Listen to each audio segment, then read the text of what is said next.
I'm back with some more knitting machine content for you all. Today I am sharing with you some hand manipulated stitches that I was working on, and it was an epic failure.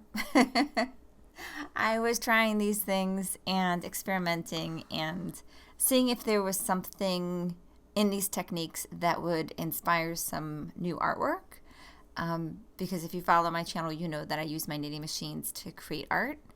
And I usually play with color, and I was wondering if maybe texture might be something fun to include. So I thought I would try some stitch techniques that would add some cool texture and see if they spark anything for me and inspire me to try something new with my portrait artwork. And unfortunately, no. I decided I didn't really care for them. I didn't like doing them, and I didn't really find that the finished product was really going to be of any use. And I thought I would share it with you anyway, because I think it's good to share our failures and our challenges. We're not, sometimes you see things online and everything is perfect and glossy and looks great. And I go through a lot of challenges and experimentation when I work on my art and when I work with the knitting machines, because I'm always trying to see what else can I do with these? What other kind of crazy things can, spark an idea for me? And then I learn along the way what's not going to help or look good, or is it useful, or that I simply don't enjoy doing. So with this one, the idea was to create sort of a braid of cables, kind of. So by picking up a stitch and then moving, one of the little purl bumps and then moving it over to a needle in the middle, then the finished piece would create sort of this like braided effect of cables.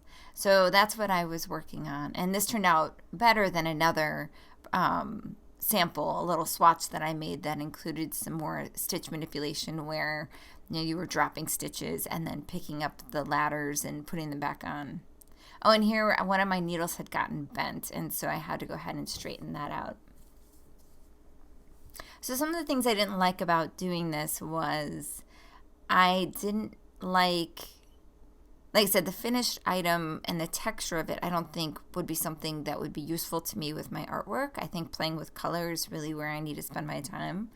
But the thing I think was challenging for me was keeping track of where and how often I was supposed to do these different things to the swatch. I was doing it where it was 10 stitches in between each movement that I had to do, every transfer. So that was easy to keep track of because I used my row counter to keep track of every 10 I would stop the carriage and transfer the stitches. But it was hard for me to keep track of where they fell within like a 10 stitch, window. So on my bed I have every 10 stitches color coded because it's easier for me visually to keep track of where things are supposed to be. And I found that kind of tricky to remember which way things were supposed to go.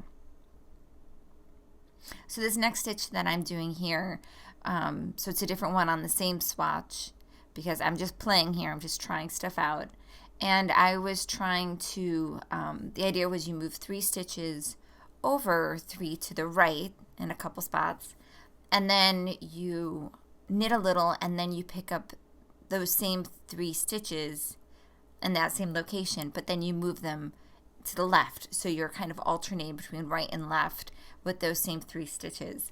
And again, I was doing 10 stitches between each one, and you can see the finished product. It didn't really result in what I was expecting or hoping. You can kind of see it, but it was still fun and still interesting. I enjoyed this one better than the other one, and you can kind of see it in that top part there where you started to see the braided effect. So anyway, I just thought it was worth sharing the experience. So if any of you are ever challenged, know that you're not alone.